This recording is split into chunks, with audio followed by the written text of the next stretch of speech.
When you mix business and friendship, it's always a difficult road to walk. And sometimes those relationships can go south. For Playboi Carti, he knows what it's like more than anyone, as over the course of his career, he's pretty much parted ways with everyone he's ever worked with, more often than not, on bad terms. But while his bond with Uzi collapsed under the weight of competing with each other, and his fanbase seems to think that things are strained between himself and his label boss A$AP Rocky, the most shocking decline of a friendship that we have seen over the course of Carti's career is him beefing with a man who was basically his family. In fact, it was so bad that even his own fan base were calling him a snake for it. It's your boy Louaista, and today we're going to be talking about how Playboi Carti's cousin UnoTheActivist became his enemy. Long before he was labeled King Vamp and had an entire army of cult-like followers, Jordan Terrell Carter, aka Playboi Carti, was just a kid from Atlanta's Riverdale area. It's your boy Carti.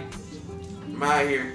It was here where he developed a relationship with Troy Lane, who would later become known as a SoundCloud trap pioneer by the name of UnoTheActivist. The two went to school together, conjoined by a shared passion for basketball and music. Back then, the two were as close as they come. You can even find old tweets from Carti's Twitter where he would mention him amongst his closest friends. During their high school days, music was just a fun hobby for the two that got them a little bit of attention from the ladies and some spins in local clubs. As they both started making music, they appeared in each other's early music videos, such as the 2011 music video for their song Cry, where you can see Uno wearing a fitted cap standing next to Carti, who looked like he was still waiting to hit his growth spurt. Likewise, Carti showed up in Uno's video for I Doubt It. When they figured out that making it to the professional basketball league just wasn't going to happen, they turned their focus to music more seriously. Together, they teamed up with another local rapper, 1000 Band Fani, and formed an influential group called Splur Gang. Sporting a logo that jacked the Mercedes-Benz symbol and a signature sound of their own, they strangely joined forces with each other after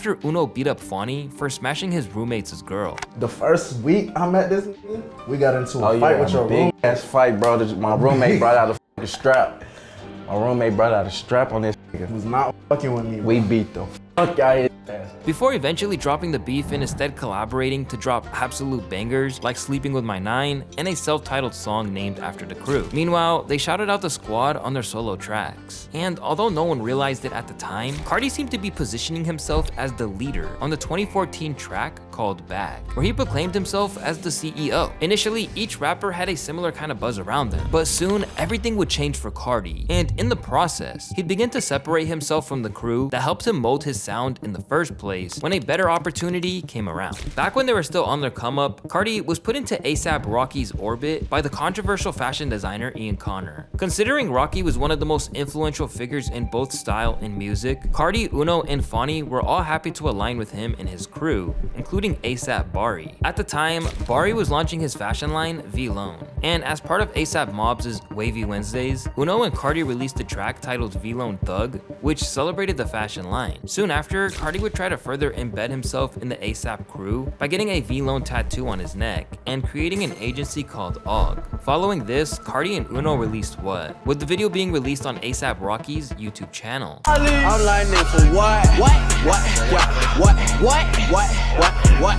Released in June of 2016, this track went absolutely crazy and was the biggest exposure that either man had been given. But soon, things would happen which would leave Uno and Carti's relationship into pieces, leading him to go with the mob while his day ones, Uno and Fani, were kicked to the curb. That's because only a few months after the release of What, news broke that UnoTheActivist had been shot. Thankfully, he was in a stable condition and he would eventually make a full recovery. But what people didn't know is that the handling of the whole situation would basically kickstart the downfall of Splur Gang once and for all. You see, the person who shot Uno was none other than Bloody Dior, an A$AP Mob affiliate, model, and clothing designer that was tight with Ian Connor and A$AP Bari. Supposedly, the beef stemmed from a relationship with a woman, and considering Uno was viewed as family, you might expect him to prioritize his relationship with Splur Gang over his career and confront A$AP Mob with a tough choice: either let go of Dior or risk Carti. But instead, it seemed like Carti doubled down with A$AP Mob to further his career. And from there, Carti basically talked shit behind Uno's back and basically blackballed him from the entire music industry. Some people believe Carti is just a snake for doing this, and that his intentions were money driven. And rather than just being internet rumors, this was something that 1000 Band Fani basically confirmed in a rant on IG Live.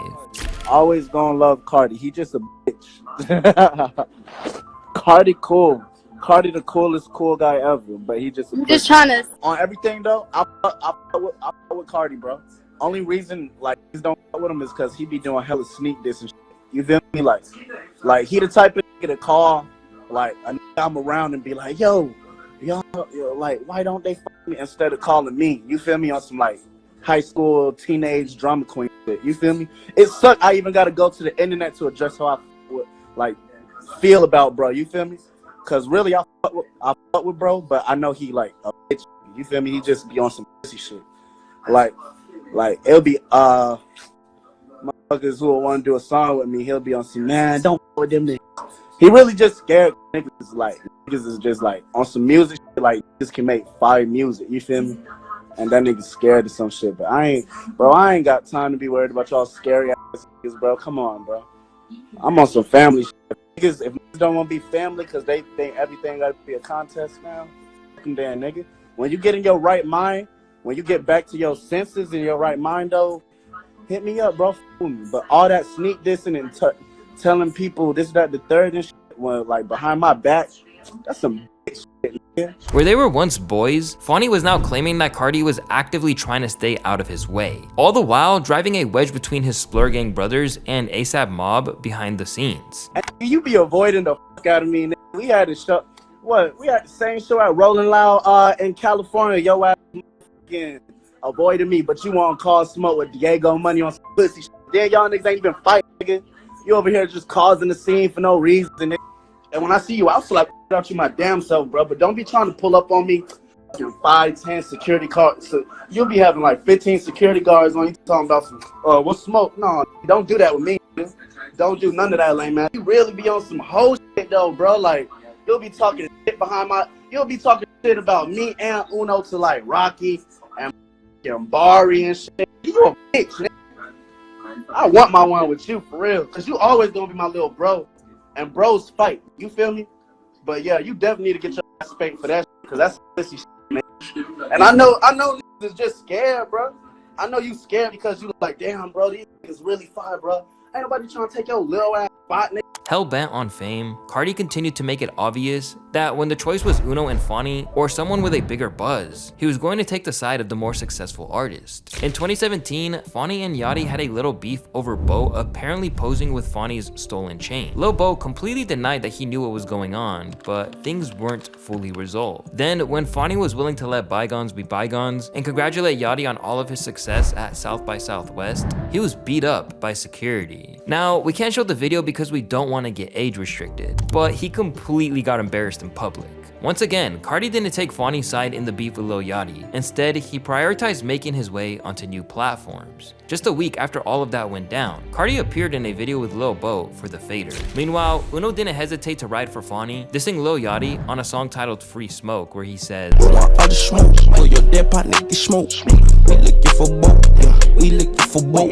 but this wouldn't be the most notable diss Uno released in 2017. And things only intensified when he dropped his Sad Truth freestyle. This time, the track seemed to be directly aimed at Carti, but it wasn't so much of a traditional diss, as it was more so just him expressing his genuine heartbreak over how it all went down after the shooting.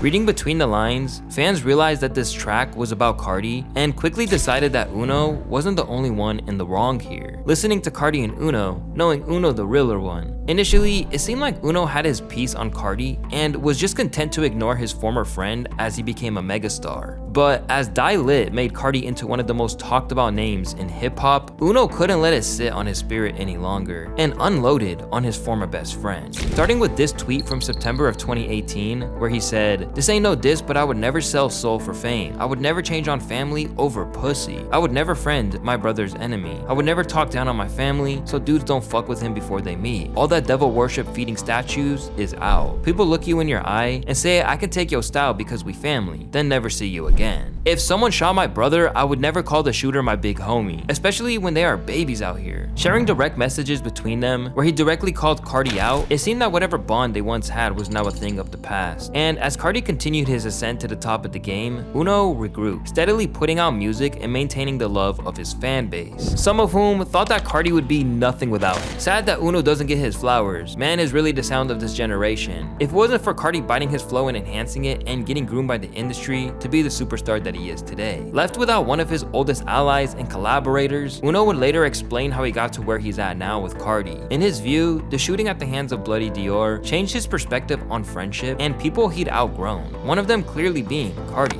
Of course, anybody who that happens to, like, especially when you feel like it's somebody close, you know what I'm saying? Or regardless, it's like, you gotta just check your surroundings. Like, you gotta make sure niggas is really here for you. You know what I'm saying? Like, you can't just can't think everybody, bro. Like, realistically. That's why, you know, growing up, you see them demographics, it'd be like 9th grade, all the fans, 10th grade, less friends, 11th grade, 3 friends, 12th grade, no friend. That's really how it be, like. You know what I'm saying? You just get it. Because the more you peep who really here for you, the more you see like what's really going on. And that's what I had to learn. You gotta watch who you call your friends, and you know what I'm saying, keep close, keep your eyes on your enemies, you know what I'm saying, and your friends. Like, you gotta keep your eyes on both of them, because you don't know, you gotta stay to yourself.